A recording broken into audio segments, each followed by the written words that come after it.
Les intuitions de Abban Ramadan, deuxième partie. Cette deuxième partie fait suite à le mystère Abban Ramadan. Abban Ramadan était de caractère difficile, cassant, autoritaire, voire méprisant. Cela, tous ceux qui ont écrit sur lui le confirment. Farhat Abbas, Ben Youssef Ben Khadda, Saad Dahleb, Youssef Saadi, Khalfa Mamri, Ammar Hamdani, Ali Kafi et d'autres. Il avait des relations très difficiles avec la plupart des dirigeants, à commencer par celui qui l'a recruté au PPA, Omar Siddiq, puis avec celui qui l'a nommé à la tête d'Alger, Karim Belkacem, qui l'a publiquement traité d'Arioul, Anne.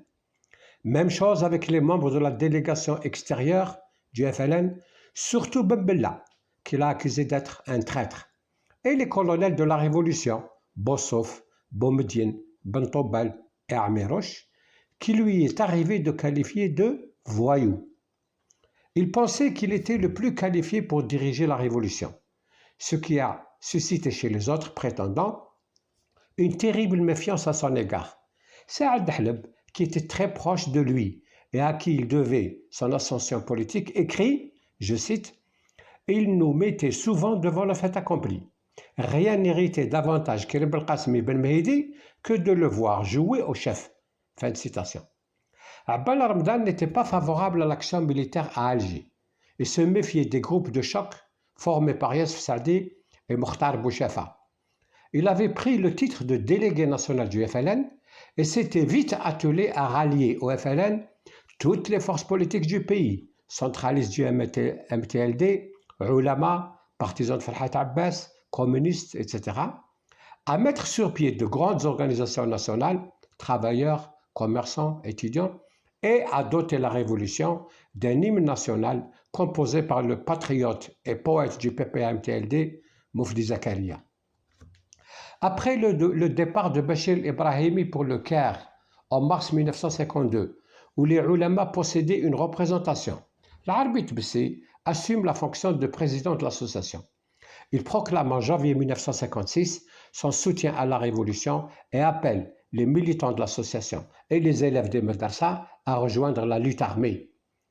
Lors de sa rencontre avec Farhat Abbas en janvier 1956, Abban lui confie, je cite, « Le FLN n'appartient à personne, mais au peuple qui se bat. L'équipe qui a déclenché la révolution n'a acquis sur celle-ci aucun droit de propriété. Si la révolution n'est pas l'œuvre de tous, elle avortera inévitablement. Personne n'a le droit de vous juger. Il y a place pour tous dans cette guerre de libération. Votre adhésion au FLN donnera un élan aux forces populaires. » Fin de citation. Le rencontrant une nouvelle fois 2 mois plus tard, et alors Farhat Abbas, âgé de 57 ans, s'apprête à quitter l'Algérie pour le Caire, Abban Ramadan, qui n'en a que 36, lui dit, je cite, « Il ne faut permettre à personne de s'identifier à la révolution ou la personnifier. Elle doit rester l'œuvre exclusive du peuple souverain. Sinon, ce peuple passerait d'une colonisation à une autre colonisation, d'une servitude à une autre servitude. » Fin de citation. Pourquoi les centralistes, les communistes, les ulama et les partisans de Farhat Abbas n'ont-ils rejoint le FLN et la lutte armée qu'à partir de fin 55, début 56? Il faut être capable de se mettre à leur place. Il faut être capable d'imaginer le climat de doute, de suspicion et de peur d'être manipulé qui prévalait à l'époque pour pouvoir s'en faire une idée.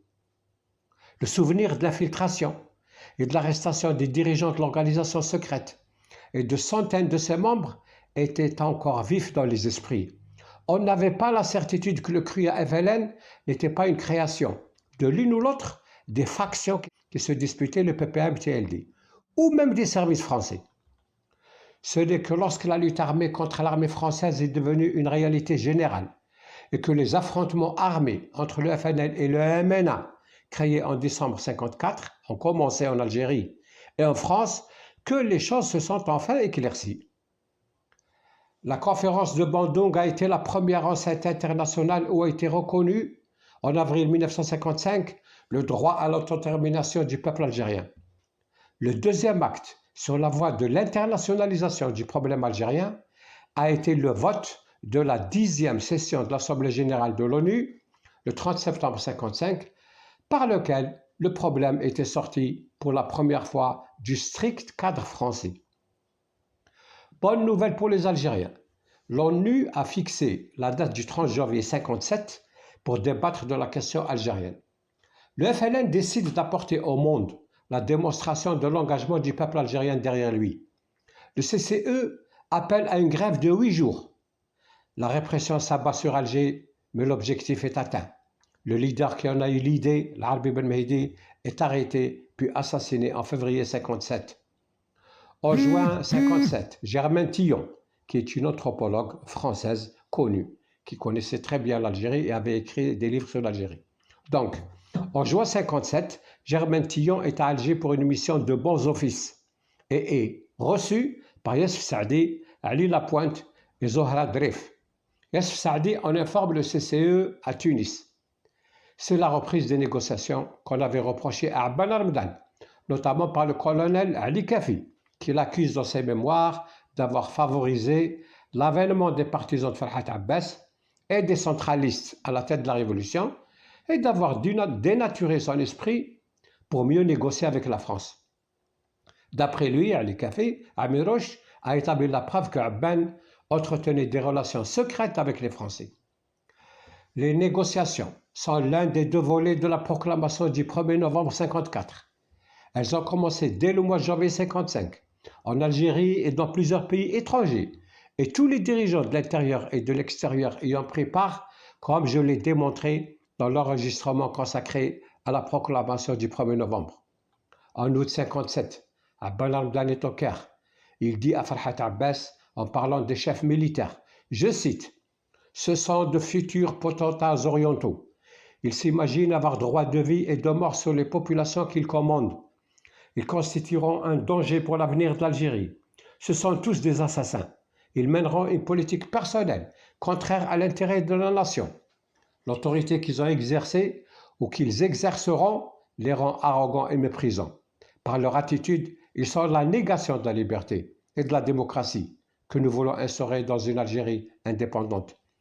Nous sauverons nos libertés contre vents et marées, même si nous devons y laisser notre peau. 4 mois plus tard, Abban Armdan laissait effectivement sa peau.